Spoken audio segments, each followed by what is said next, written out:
오늘 말씀을 함께 나눕니다. 오늘 제목은 제목 육의 몸 또는 뭐 영의 몸 이런 제목을 붙여봅니다. 너무 잘 아시겠지만 오늘 말씀을 한번 읽어보고 싶습니다. 왠지 오늘 말씀은 고린도전서 15장을 제가 한번 읽어보고 싶습니다. 15장 35절부터 54절까지 한번 제가 읽어볼 테니까요. 잘 한번 들어보십시오. 어떤 내용인지 이렇게 말씀을 찾아서 보시면 좋고 제가 한번 읽어봅니다. 이 몸의 부활에 대한 내용입니다. 고린도전서 15장 35절부터 읽어보겠습니다. 제가 누가 묻기를 죽은 자들이 어떻게 다시 살아나며 어떠한 몸으로 오느냐 하리니 어리석은 자여 네가 뿌리는 씨가 죽지 않으면 살아나지 못하겠고 또 네가 뿌리는 것은 장래의 형체를 뿌리는 것이 아니오 다만 밀이나 다른 것의 알맹이뿐이로되 하나님이 그 뜻대로 그에게 형체를 주시되 각 종자에게 그 형체를 주시느니라. 육체는 다 같은 육체가 아니니 하나는 사람의 육체요 하나는 짐승의 육체요 하나는 새의 육체요 하나는 물고기의 육체라. 하늘에 속한 형체도 있고 땅에 속한 형체도 있으나 하늘에 속한 것의 영광이 따로 있고 땅에 속한 것의 영광이 따로 있으니 해의 영광이 다르고 달의 영광이 다르며 별의 영광도 다른데 별과 별의 영광이 다르도다. 죽은 자의 부활도 그와 같으니 썩을 것으로 심고 썩지 아니할 것으로 다시 살아나며 욕된 것으로 심고 영광스러운 것으로 다시 살아나며 약한 것으로 심고 강한 것으로 다시 살아나며 육의 몸으로 심고 신령한 몸으로 다시 살아나나니 육의 몸이 있음즉 또 영의 몸도 있느니라. 기록된 바 첫사람 아담은 생명이 되었다함과 같이 마지막 아담은 살려주는 영이 되었나니 그러나 먼저는 신령한 사람이 아니요 육의 사람이요 그 다음에 신령한 사람이니라. 첫사람은 땅에서 났으니 흙에 속한 자이거니와 둘째 사람은 하늘에서 나셨느니라. 무릇 흙에 속한 자들은 저 흙에 속한 자와 같고 무릇 하늘에 속한 자들은 저 하늘에 속한 이와 같으니 우리가 흙에 속한 자의 형상을 입은 것 같이 또한 하늘에 속한 이의 형상을 입으리라. 형제들아 내가 이것을 말하노니 혈과 육은 하나님 나라를 이어받을 수 없고 또한 썩는 것은 썩지 아니하는 것을 유업으로 받지 못하느니라. 보라 내가 너희에게 비밀을 말하노니 우리가 다 잠잘 것이 아니오 마지막 나팔에 순식간에 호련히 다 변화되리니 나팔 소리가 나매 죽은 자들이 썩지 아니할 것으로 다시 살아나고 우리도 변화되리라. 이 썩을 것이 반드시 썩지 아니할 것을 입겠고 이 죽을 것이 죽지 아니함을 입으리로다. 이 썩을 것이 썩지 아니함을 입고 이 죽을 것이 죽지 아니함을 입을 때에는 사망을 삼키고 이기리라. 고 기록된 말씀이 이루어지리라. 아멘. 여기까지입니다. 주부에 보시면 고린도전서 그 중에 15장 44절을 제가 거기다가 써놨습니다. 다 같이 한번 읽어볼까요? 시작. 육의 몸으로 심고 신령한 몸으로 다시 살아나나니 육의 몸이 있은즉 또 영의 몸도 있느니라. 빨간색으로 제가 거기다가 이렇게 해놨죠. 뭐라고 써있죠? 영의 몸이 있다는 것입니다. 오늘 주제는 영의 몸입니다. 여러분이 지금 가지고 있는 이 몸은 무슨 몸입니까? 거기 육의 몸입니다. 육신의 몸이죠? 근데 영의 몸이 있다고 이제 표현하고 있습니다. 육의 몸으로 심고 신령한 몸으로 다시 살아나나니 육의 몸이 있은즉 또 영의 몸이 있느니라.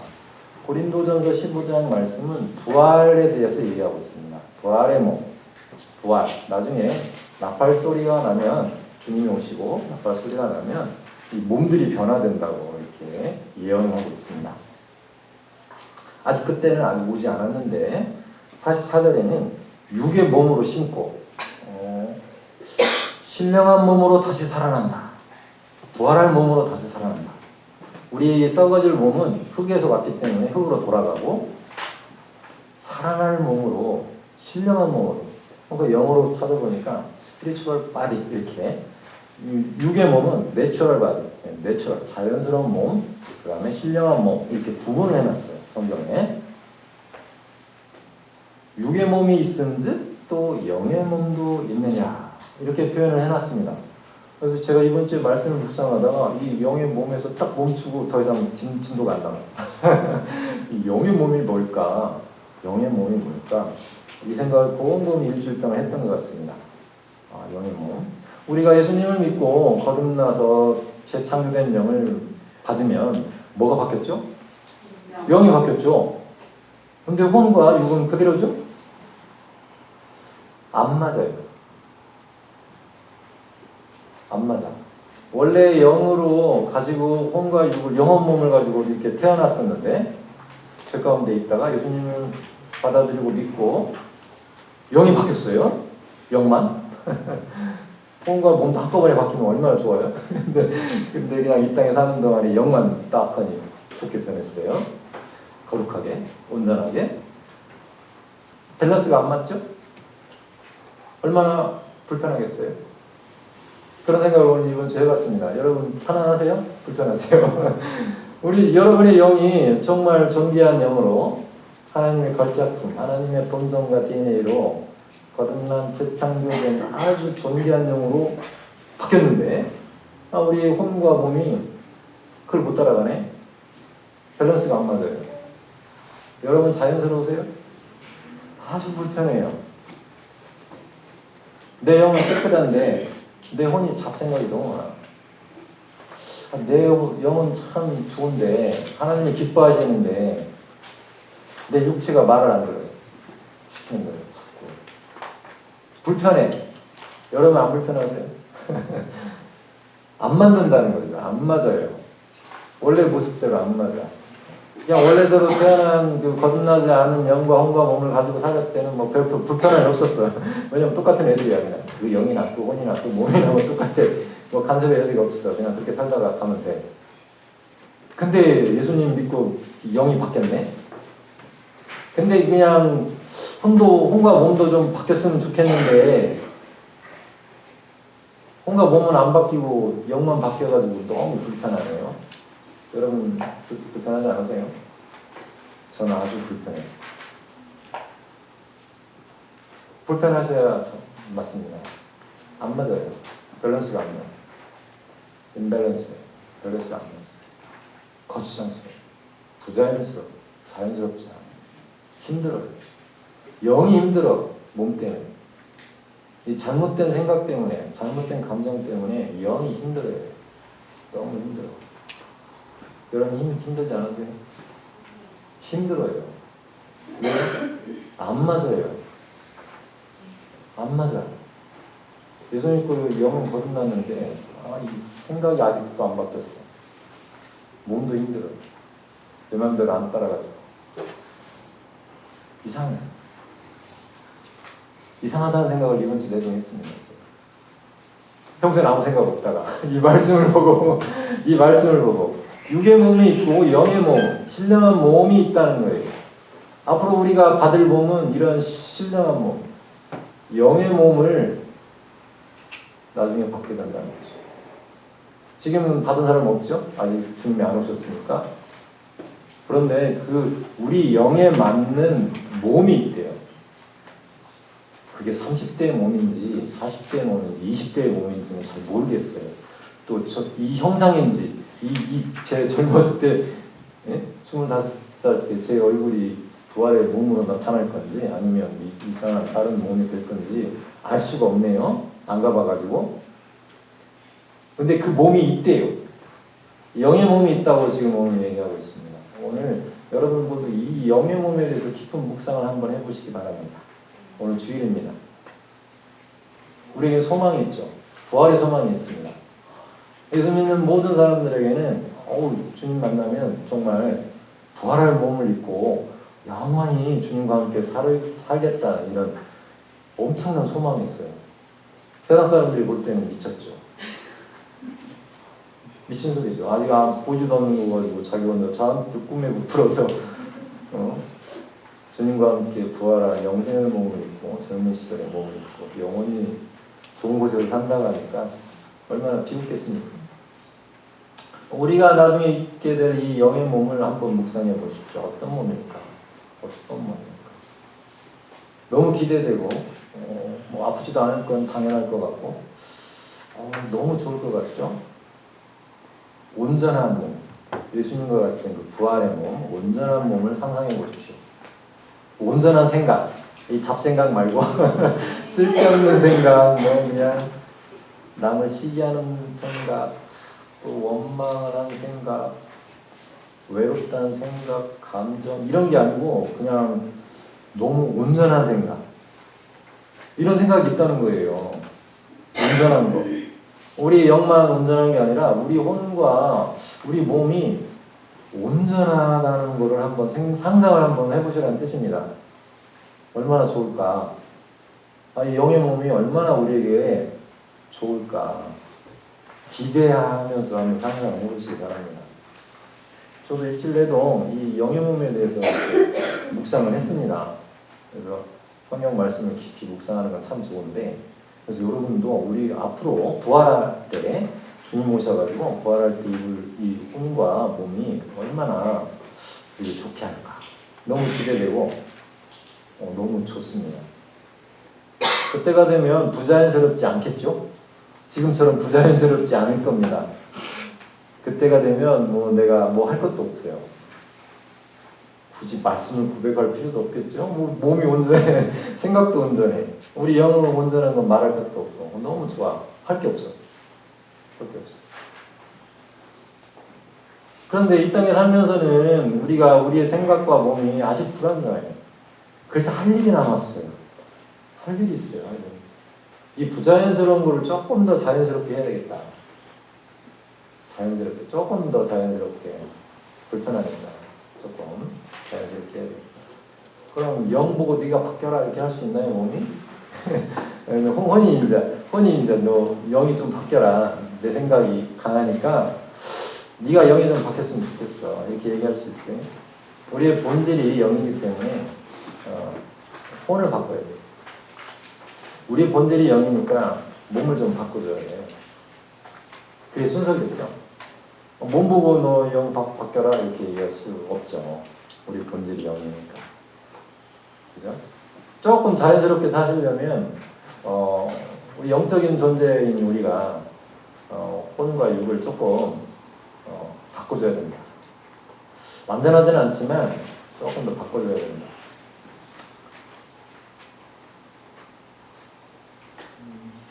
성령께서 함께 하시면 우리의 죽을 몸도 살리실 거라고, 우리 몸도 좀 변화시킬 거라고. 아직 완전한 부활의 몸은 아닐지라도 부활 생명의 그 생명의 맛을 좀 보게 되면 치유를 많이 경험하게 되겠죠.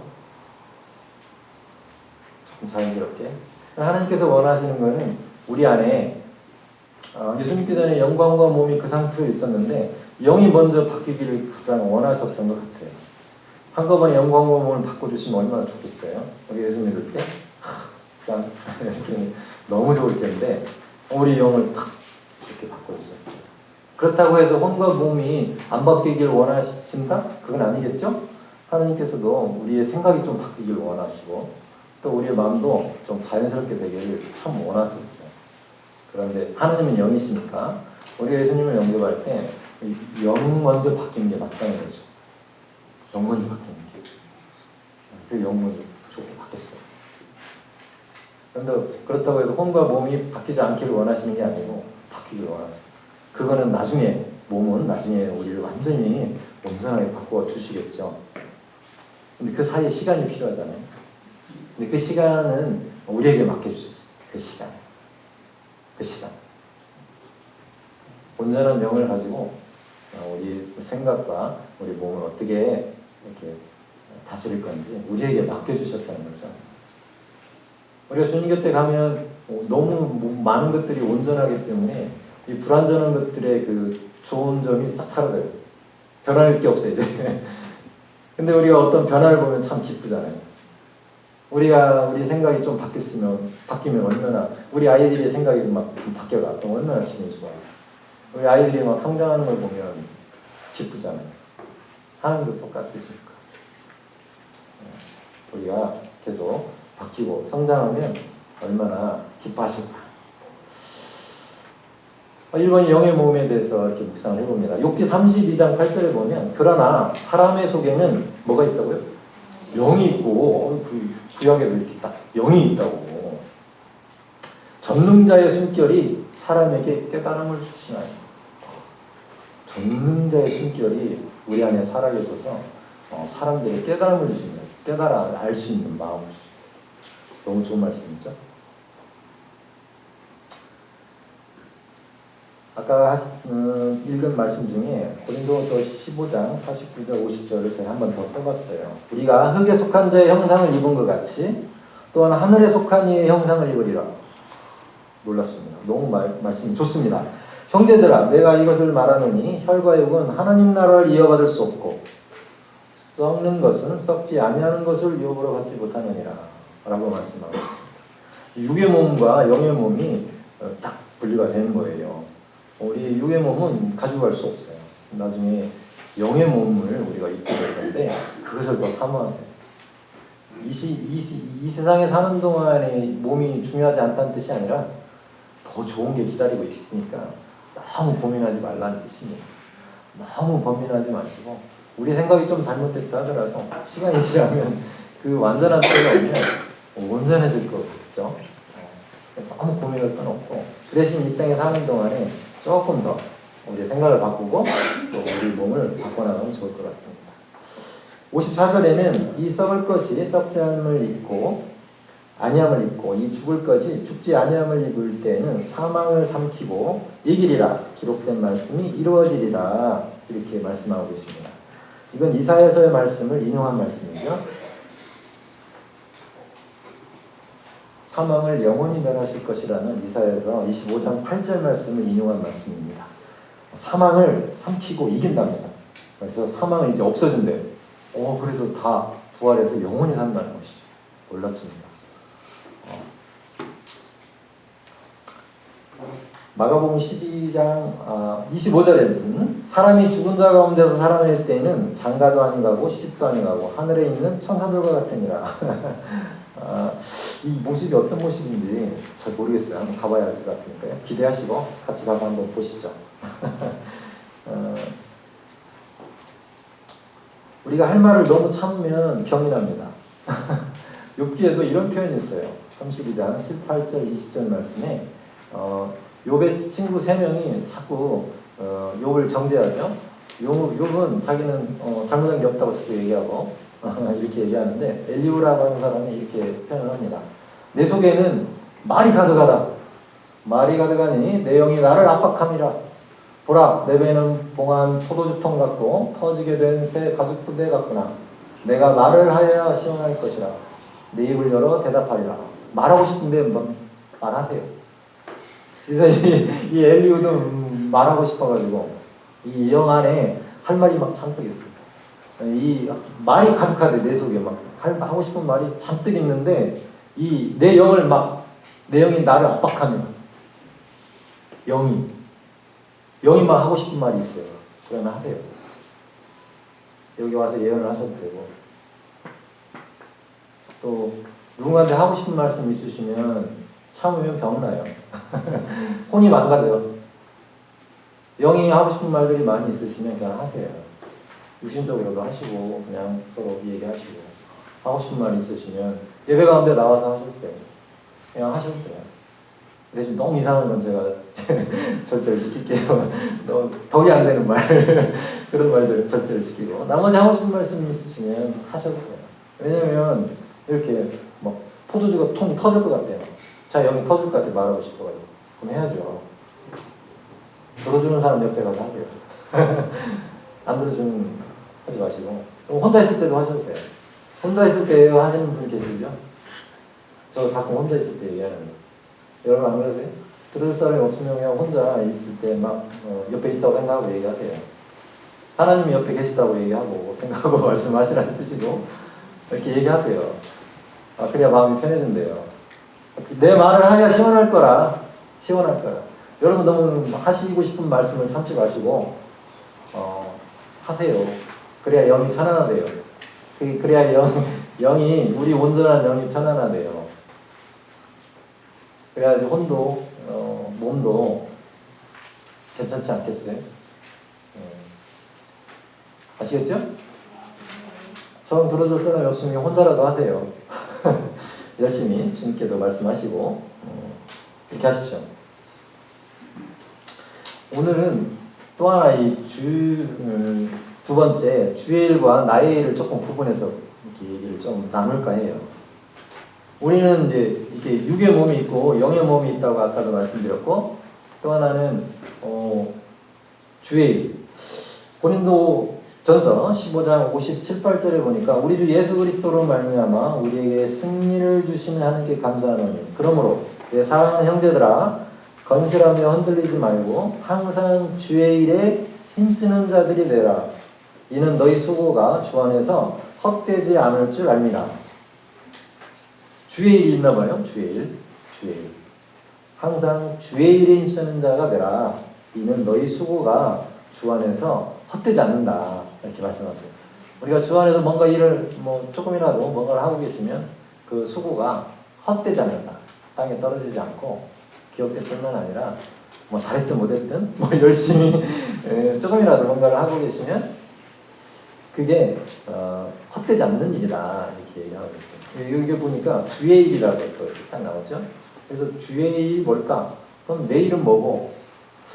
나는 이 땅에 살고 있지만 내 육신의 몸이 있고 나중에 온전한 영의 몸이 있대.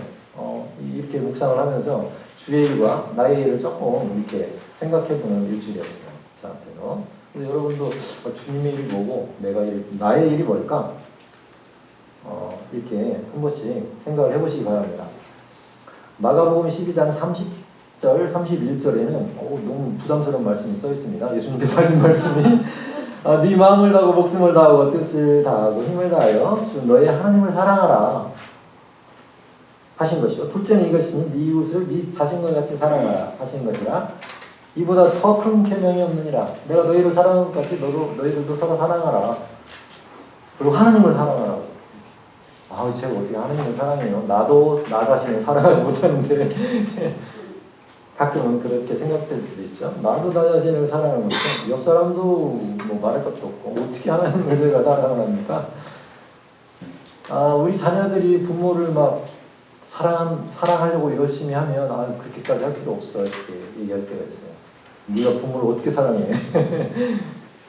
너가 할 일은 부모의 사랑을 받는 것만 해도 훌륭해. 그죠? 부모의 사랑을 거절하는 자녀들 있나요? 하여튼 자녀가 부모를 엄청 사랑한대. 그래서 얼마나 사랑할 수 있을까요? 우리가 하나님을 얼마나 사랑할 수 있을까요? 하나님 우리를 사랑하시는 거에 얼마나 사랑할 수 있을까요? 근데 예수님께서는 그냥 하나님을 사랑하라. 목숨을 다해서, 마음을 다해서, 힘을 다해서 사랑하라. 이거 어떻게 사랑하죠? 우리 자녀들 너 부모 나를 사랑해야 돼. 부모를 사랑해야 돼. 한번 죽을 때까지 사랑 한번 해봐. 이렇게 왜 이런 표현을 하셨을까? 왜 이런 표현을 하셨을까? 아무리 노력해도 하나님만큼 사랑할 수 없기 때문에 이렇게 말씀하지 않으셨나? 아무리 노력해도 하나님이 우리를 사랑하는 만큼 여러분 사랑할 수 있을까요? 거꾸로 이렇게 우리 자녀를 사랑하는 만큼 이 자녀들이 부모를 사랑할 수 있을까? 미치지 못하죠. 절대 미치지 못하죠. 그래서 자녀들은 사랑의 대상이에요. 그냥 사랑을 받는 것만으로도 훌륭해요. 잘 받아주는 것만으로도. 뭘 해주겠다 그러면 싫어. 이렇게 그렇게만 안 해도 얼마나 훌륭해요. 훌륭해. 요즘은 다 거부하고 이래가지고 받아주는 것만으로도 참 효자예요. 그냥. 이게 하나님의 사랑은 얼마나, 그래서 하나님이 자꾸 사랑을 주시겠다는데 거부하지 마세요. 하나님께서 사랑을 부어주시겠다는데 자꾸 싫다고 하지 마시고 그냥 받으세요. 그게 하나님을 사랑해요. 그렇지 않을까요? 부모를 사랑한다고 부모가 사랑을 주는데 안 받아. 그러지 마시고 하나님께서 이제 뭘 주신다고 막 하면 그냥 못 이기는 척 하시고 다 받으십시오. 그게 주님을 사랑하는 거죠. 그게 부모님을 사랑하는 거죠. 그게 아닐까요? 그리고 이웃을 사랑하라고 참 어렵죠. 옆에 사람 미운데 옆에 사람을 사랑하려 하니까 너무 어렵고 힘들고 이 말씀이 참 어려운 말씀이죠. 이 말씀은 도대체 주님 일일까요? 나의 일일까요? 이런 생각을 한 번씩 해봅니다. 하나님을 사랑하는 것이 나의 일일까요? 주님 일일까요? 이웃을 사랑하는 것이 나의 일일까요? 주님 일일까요? 여기 찬양하시는 우리 집사님 계신데 찬양하는 것이 주님 일일까요? 내 일일까요? 정답이 있나요? 갑자기 혼돈이 오죠? 이게 누굴 그렇지 않나요? 답이 없어요. 너무 어렵습니다. 제가 답을 못 찾았어요. 아까까지 조금 전까지. 근데 넣어놓기는 주님 일에 넣어놨죠 제가. 근데 이게 내일이 될 수도 있죠? 그죠? 너무 어려워요? 다음 쪽 보실까요? 예레미야의 17장 16절에 나는 목자의 직분에서 물러가지 아니하고 주를 따라 싸우며 재앙의 날도 내가 원하지 아니하였음을 주께서 하시는 말이야. 내 입술에서 나온 것이 주의 목전에 있나이다. 무슨 말인지 잘 모르시겠죠? 세 번역으로 한번 봤어요. 그러나 저는 목자가 되지 않으려고 도망가거나 너 좀 목자 일을 좀 하라 그랬더니 막 싫다고 도망가. 요나처럼 도망가. 여기 거기 가서 말씀을 좀 선포하라 그랬더니 싫어요 하고 막 도망가. 셀리도 좀 하라 그랬더니 막 싫어요 하고 도망가. 교회 좀 개척하라 그랬더니 도망가. 싫다고. 이게 좀 하라 그랬더니 안 해. 도망가. 주님 섬기기를 피하려고 하지도 않았어요. 주님 섬기는 것을 피하려고 하지도 않았어요. 예레미야 얘기입니다. 재앙의 날을 오게 해달라고 간구하지도 않았습니다. 주님께서 보시는 앞에서 제가 아리였으므로 주님께서는 제가 무엇을 아리였는지 알고 계십니다. 제가 뭔 얘기했는지 주님은 다 알고 계십니다. 그런 뜻입니다. 그렇습니다. 목자가 되지 않으려고 주님 일을 안 하라고 도망가다가 붙잡힌 요나나 예레미야가 맨날 이렇게 이스라엘 백성이 망할 거다 이렇게 주님 말씀을 대언하면서 너무 힘들었대요. 너무 힘들어.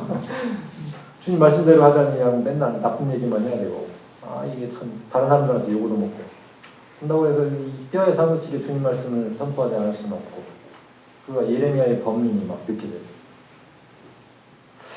막 도망가고 싶다고 자꾸 그렇지만 주의 일과 우리 일을 나의 일과 주의 일을 조금 자꾸 구분해보는 거죠. 저도 마찬가지고 여러분도 마찬가지예요. 일주일 내동 한 번 주일에 1시간 이걸 얘기하는 게 아니죠. 우리 삶을 얘기하는 거고 일주일 내동 사시면서 주의 일은 무슨 일을 했을 것 같고 내가 나의 일은 어떤 일을 한 것 같은가. 육신의 몸의 일을 열심히 했던가 아니면 영의 몸을 위해서 나의 그 부활 나중에 영의 몸을 위해서 내가 뭔가 한 게 있나 이런 걸 생각해 보게 되는 그런 일주일이었어요. 저한테도. 그 마가복음 12장 44절에 또 이런 말씀이 있죠. 그들은 다 풍족한 중에 넣었거니와 이 과부는 그 가난한 중에서 자기의 모든 소유 곧 생활비 전부를 불에푼을 헌금통에 넣었다고 이렇게 모든 소유 예수님이 말씀하신 거죠. 모든 소유는 예수님밖에 모르니까 다른 사람은 저 사람이 불에푼 넣으면서 뭐 남은 걸 넣은 건지 아니면 다 넣은 건지 알 수가 없죠. 이게 참 어렵더라고요. 모든 소유를 생활비 전부를 헌금에 넣었다는 건 요즘으로 말하면 바보죠. 자기는 뭐 먹고 살라고. 참 바보스러운 일을 했어요. 이 과부가. 왜 그랬을까요?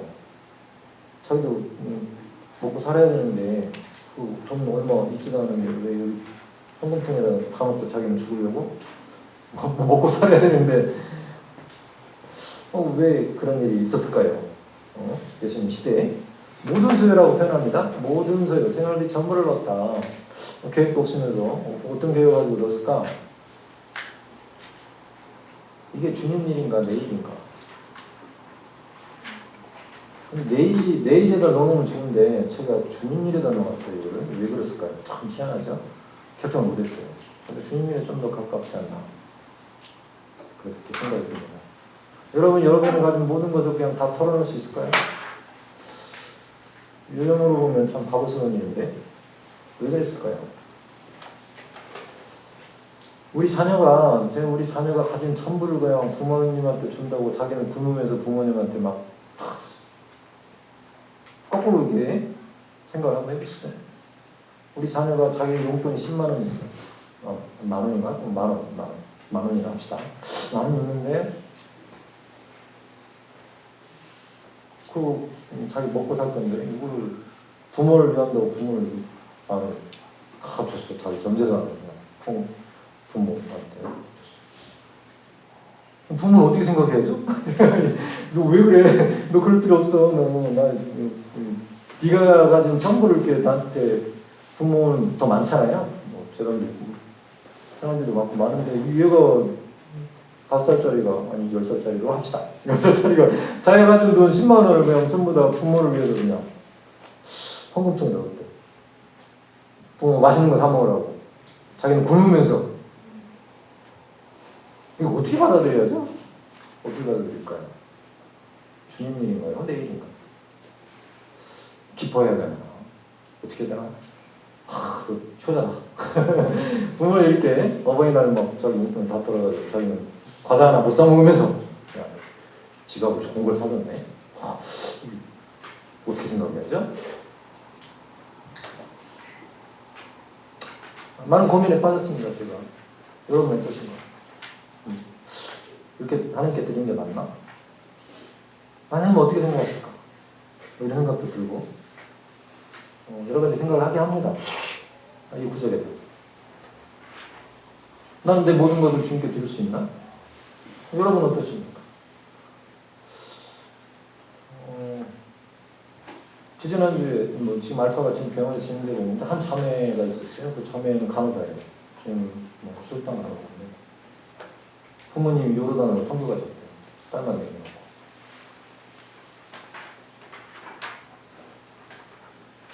한국에 혼자 있어. 근데 갑자기 퇴사했어. 왜 그러냐 그랬더니 부모님 따라갔네. 요르단으로 3명이 가버렸어요.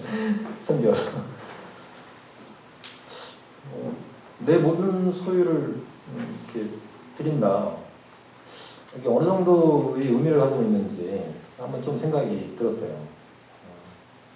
여러분 어떠신지, 저는 어떤지 한번 이런 생각이 들었습니다. 그 가족분은 참 희한해요. 그냥 전 재산을 어떻게 털어서 그냥 선교가로 가버렸어요. 딸도 있는데 그냥 가버렸어요. 그 딸도 따라갔어요. 알파 한 번 나왔어요. 알파 한 번 나왔어요. 본인 딸도 선교가 했는데 가버렸어요. 퇴사했어요, 일주일만. 이 한국에 많은 것들이 있겠죠. 뭐 집에 뭐 좋은 것도 있겠고, 뭐 뭣도 있고, 친구도 있을 것이고, 뭐 자기가 하던 일도 간호사 직분도 있을 것이고, 뭐 뭣도 있는데 그냥 일주일만에 떡떡 가버렸어요, 그냥. 한국에 아무것도 없어. 뭐지? 죄송합니다. 이런 표현을 해서 뭘까 이게.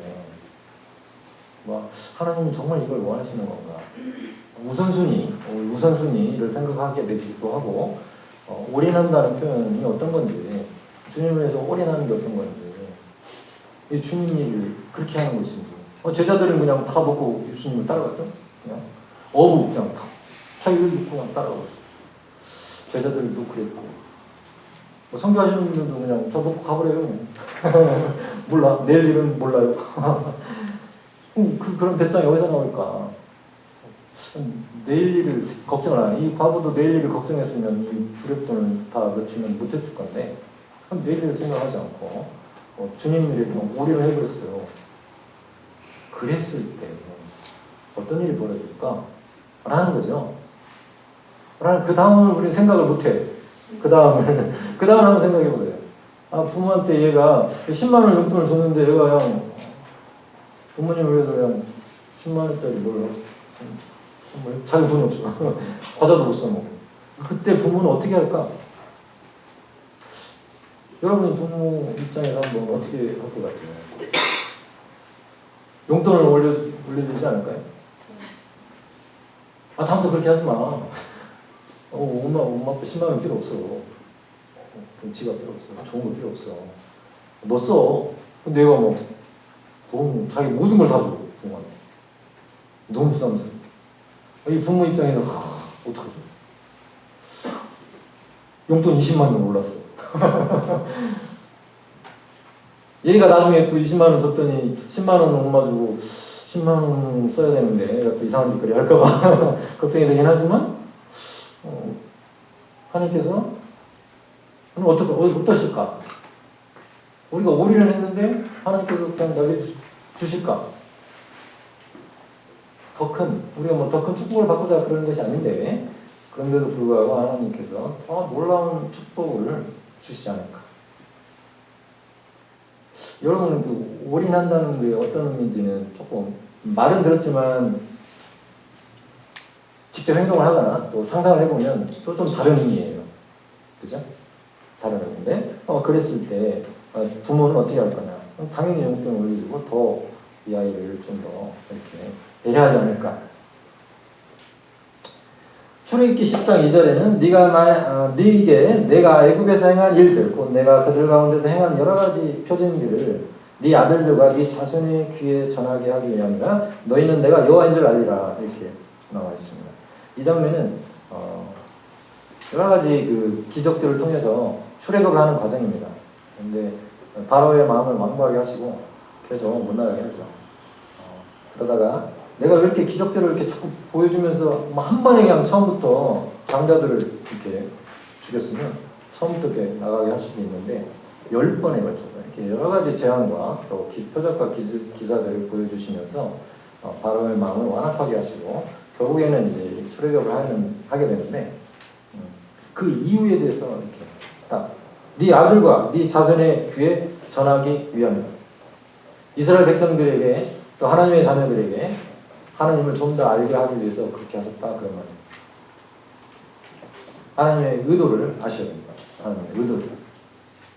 우리 또 비슷합니다. 이 땅에 살고 있는 하나님의 자녀들이 하나님을 좀 더 알기를 하나님께서 더 원하신다 그런 말씀입니다. 우리 자녀들이, 우리 다음 세대들이 하나님을 더 알기를 하나님께서 계속 원하신다는 거죠. 이게 주님 일입니까? 우리 일입니까? 주님 일입니까? 나의 일입니까? 어렵죠? 이제 나이를 한번 조금 볼까요? 근데 정답은 없습니다. 그냥 분류를 좀 해놨을 뿐인데 정답은 없어요. 고린도서 16장 14절에 너희 모든 일을 사랑으로 해라. 어떻게 하는 일마다 사랑으로 하죠. 우리가 너무 힘든 말씀이죠. 그러나 우리의 영이 온전한 사람들 이렇게 거듭난 이렇게 정말 하나님의 자녀의 영을 가진 사람들은 모든 일에 사랑으로 행할 수 있다. 해보자. 예레미야 17장 7, 8절에는 그러나 무릇 여호와를 의지하며 여호와를 의뢰하는 그 사람은 복을 받을 것이라. 그가 물가에 심어진 나무가 그 뿌리를 강변에 뻗치고 더위가 올라올지라도 두려워하지 아니하며 그 입이 청정하며 나무는 해도 걱정이 없고 결실이 그치지 아니함 같으리라. 그죠? 우리가 주님을 우리 아버지 하나님 아버지를 의지하고 의뢰하고 뿌리를 거기다 두고 있으면 우리 영은 거기 뿌리를 두고 있죠. 그걸 인식하고 계속 그럴 때 가뭄이 와도 목마르지 않고 계속 열매를 맺는다는 거예요. 악한 상황 가운데서 세상에 모든 악한 상황들이 있잖아요. 그런데도 불구하고 우리 영이 하나님의 자녀의 영이 거듭난 영이 하나님께 뿌리를 내리고 있기 때문에 두려워하거나 목마르거나 그렇지 않고 결실을 계속 맺어갈 수 있다는 것이 우리 뿌리가 거기 있으니까. 그런데 그걸 인식하지 못하면 내가 세상 사람과 똑같다고 생각이 들면 안 된다는 거죠. 우리가 어디에 뿌리를 두고 있는지. 그래서 영의 몸을 좀 더 인식해야 된다. 우리 영의 몸을 나중에 입을 건데 지금은 좀 부자연스럽지만 우리 뿌리를 거기에 두고 있으면 우리 혼에, 우리 몸에 또 세상 가운데, 상황 가운데 많은 좋은 열매들을 맺을 것이다. 그런 말입니다. 예레미야 18장 4절에 진흙으로 만든 그릇이 토기장의 손에서 터지며 그가 그것으로 자기 의견에 좋은 대로 다른 그릇을 만들더라. 토기장이가 있는데 이게 그릇 빗다가 망가졌어요. 그러면 이제 접시에서 또 다른 걸 만들 수 있죠. 그죠? 그리고 어떤 그릇은 뭐 질그릇, 어떤 그릇은 뭐 무슨 그릇, 좋은 그릇, 뭐 여러 가지 토기장이가 만들 수 있단 말이에요. 그런데 이걸 가지고 자기 의견대로 좋을 대로 하나님께서 하실 수 있죠. 그런데 가타부타 하지 마시라고요. 가타부타 얘기하면 안 돼요. 토기장한테 그릇이 왜 나를 이렇게 만들었습니까? 왜 나를 이렇게 만드셨습니까? 이렇게 얘기하면 안 된다. 그 권리는 하나님께 있는 거지 우리한테 있는 게 아니란 말이에요. 우리는 빚어진 그릇이 하나님의 자녀들이지만 그래서 태도의 문제, 태도의 문제. 그리고 하나님을 바라보는 관점, 하나님에 대한 신뢰예요, 신뢰. 똑같이 하나님의 자녀인데 나는 눈으로, 나는 손으로 이렇게 우리 교회 지체들이 이렇게 있는데 이것을 눈이 더 좋다, 손가락이 더 좋다, 이렇게 논하지 말라는 뜻입니다. 왜냐하면 하나님은 우리의 목적에 맞게 태어난 목적에 맞게 만드셨다는 거예요. 손이면 손, 또 다리면 다리, 눈이면 눈 이렇게 만드셨기 때문에 그 자체가 존귀하다는 거예요. 하나님의 의견대로 만드신 거예요. 그걸 갖다붙다 이렇게 얘기하시면 안 됩니다. 이게 나의 일. 내가 취해야 되는 태도, 내가 취해야 되는 겸손이 뭐냐면 나한테 왜 이거밖에 안 주셨습니까? 라고 하나님을 따지거나 원망하지 말라는 뜻입니다. 절대로. 그럼 우리의 권한이 아니라는 거예요. 눈이 왜 나는 눈으로 나는 왜 발바닥으로 만들었습니까? 맨날 땅하고 부딪히는 발바닥으로 만들었습니까? 손으로 좀 만들어주시지 나도 좀 이렇게 해보게. 그렇게 하지 마시라는 뜻이죠. 그 발바닥이 얼마나 좋은 기능을 하고 있습니까? 나는 이 몸을 지탱하고 있는 거야. 내가 아니면 이제 몸 지탱할 수 없어, 발바닥. 그러니까 대단한 자부심을 가지셔야 한다는 것이죠. 서로에 대해서 지체들끼리 서로 누가 잘났나 이렇게 얘기하시면 안 된다는 뜻이고 그것을 인정해야 된다는 거 우리가 인정하는 게 이게 우리가 해야 될 나의 일, 태도 그게 겸손한 거라는 거죠. 그게 겸손한 진짜로 여러분 그렇게 할 수 있나요? 맨날 시기하지 마시고 옆 사람이 잘 된다고 또 옆 사람이 저쪽 교회는 잘 된다고 아니면 저쪽은 어쩌고 이렇게 비교하지 마시고 나한테 주어진 그릇의 본질 목적대로 최선을 다하는 거죠. 그게 우리에게 주어진 것이 우리가 나의 일이 나의 일. 그건 주님 일이 아니라 나의 일, 내 태도. 내 태도. 굉장히 중요하겠죠? 그게 주님에 대한 신뢰예요. 부모에 대한 신뢰죠. 부모님 왜 저 왜 100밖에 안 되는 100도 안 되는 아이큐를 가지고 태어나겠습니까? 이렇게 부모님한테 원망하면 절대 안 된다는 거죠. 그럼에도 불구하고 훌륭한 일들을 할 수 있잖아요. 그죠? 그래서 거기에 집중하셔야 돼요. 나의 일은 위를 바라보는 게 아니라 이 상황 가운데 우리가 다스리는 것, 우리가 취해야 되는 것들을 좀 더 집중해야지 위를 향해서 그렇게 하시면 안 돼요. 그죠? 그 얘기를, 나의 일과 주님 일을 여러분 참 구분해보세요. 말씀을 볼 때도 그렇고 일을 할 때도 그렇고 우리 자녀를 열심히 섬기는 것이 주의 일인가 나의 일인가 한번 고민해보세요. 이게 나의 일인가? 우리 아이들을 믿음으로 키우는 거. 우리 아이들이 좀 믿음이 있었으면 좋겠어. 믿음으로 살았으면 좋겠어. 우리 자녀들이. 이게 내 일인가? 주님 일인가? 저는 주일에다 넣어놨어요. 아까 보셨죠? 내 아들과 내 자손의 귀에 전하기 위함이라. 우리 자녀들에 대한 믿음에 가는 거는 주님 일이에요. 내 일이 아니란 말이에요. 제 생각이에요. 정답은 틀릴 수 있어요. 여러분 묵상하시고 생각해보세요. 이게 내 일인가? 이 자녀와 나가 천국에 갔을 때 그게 주님 일인가 내 일인가? 생각해보세요. 주님 일이지 왜 내 일이에요? 나는 나만 잘 살면 되는 거야. 주님 일이에요. 우리 자녀들을 키우고 우리 믿음으로 우리 자녀들을 크게 하는 거는 주님 일이란 말이에요. 주님 일에 소홀하지 말라고 돼 있잖아요. 여러분께서 무슨 일을 하실 때 이게 주님 일인가 내 일인가를 계속 구분해보세요. 계속. 지금 내가 직장 가서 열심히 돈 벌어 먹고 살기 위해서 돈을 번다. 이게 지금 주님 일인가 내 일인가? 그건 내 일이죠. 주님 일은 아니죠. 근데 병원에서 전도를 하고 알파를 하고 이렇게 이게 주님 일인가 내 일인가? 이렇게 생각을 해보라는 것이죠. 이게 주님 일이죠. 주님과 내 일을 구분하시잖아요. 오늘 주제는 그거예요. 예레미야 20장 12절 예레미야 의인을 시험하사 그 배부와 심장을 보시는 만군의 여호와여 나의 사정을 주께 아뢰었사온즉 주께서 그들에게 복하심을 나에게 보게 하옵소서. 내 마음을 주님 다 아십니다. 의인을 시험하시고 내 사정을 주께 내 사정을 다른 사람한테 얘기하지 마세요. 주님께 얘기하세요. 내가 해야 될 일, 나의 일은 뭐냐? 나에게. 내가 억울한 일을 당했어. 그러면 나에게 불편한 게 있어. 그러면 다른 사람한테 이렇게 하지 마시고 하나님께 하세요. 사정을 하나님께 하래요. 하나님께 소망을 두라. 그게 내가 해야 될 일, 내가 해야 될 일. 내가 해야 될 일을 착각하지 마시고 주님 일과 나의 일을 구분하시고 내가 해야 될 일만 열심히 하시면 돼요. 진짜로. 3회상 26장 24절에도 오늘 왕의 생명을 내가 중히 여긴 것 같이 내 생명을 여호와께서 중히 여기셔서 모든 환난에서 나를 구하여 되시기를 바라나이다 하니라. 왕의 생명, 사울의 생명을 내가 구해줬어요. 죽일 뻔 여러 번 죽일 수 있었어요. 2번이나. 근데 내가 사울의 생명을 살려줬어요.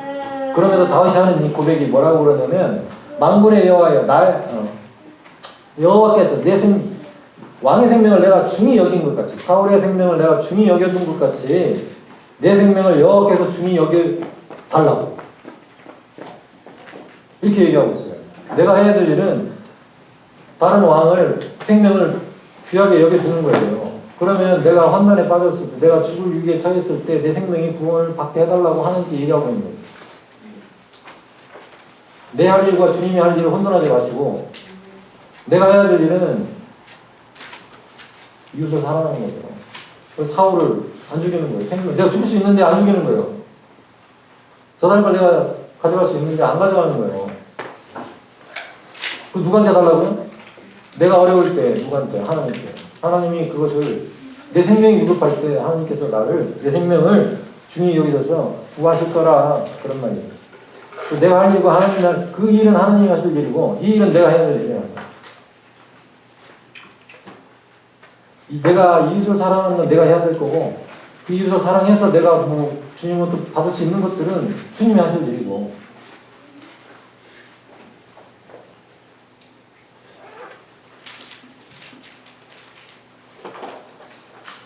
낙심할 일이 생길 수 있어요. 내 영혼은 어찌 다윗처럼 낙심하여 어찌 내 속에서 불안해하는가. 작년에도 한번 말씀 나눴어요. 내 속에서 내 영혼이 불안해. 그리고 걱정되지 마. 누구한테 소망을 두라고요? 우리가 해야 될 일은 하나님께 소망을 두는 것 뿐이에요. 주님 일은 주님이 하세요. 하나님께서 하실 일은 하나님께서 아버지께서 하시고 내 일은 소망을 두는 거예요. 그분께. 어려운 일이 생기거나 무슨 일이 생겼을 때 불안해하지 마시고 주님께 소망을 두세요. 그리고 내가 해야 될 일을 하고 그죠? 내 일과 주님 일을 구분하시라고. 우리가 하는 일은 기도하고 받은 줄 믿는 거예요. 우리가 하는 일은 그런 일이라고요. 왜 안 주셨냐고 따질 것이 아니라 왜 비교하지 마시고 내가 해야 될 일은 기도할 때 무엇인지 기도하고 구하는 것은 받은 줄 믿으라. 이게 우리가 해야 될 일이에요. 우리 믿고 그냥 기도하는 거는 받은 줄 우리가 믿는 게 우리 할 일이에요. 그걸 이루시는 분은 주님 일이고 여러분이 주님 일에 간섭하시면 안 되고요. 주님 일을 하시려고 하셔도 안 되고 우리가 해야 될 일은 우리가 해야 된다.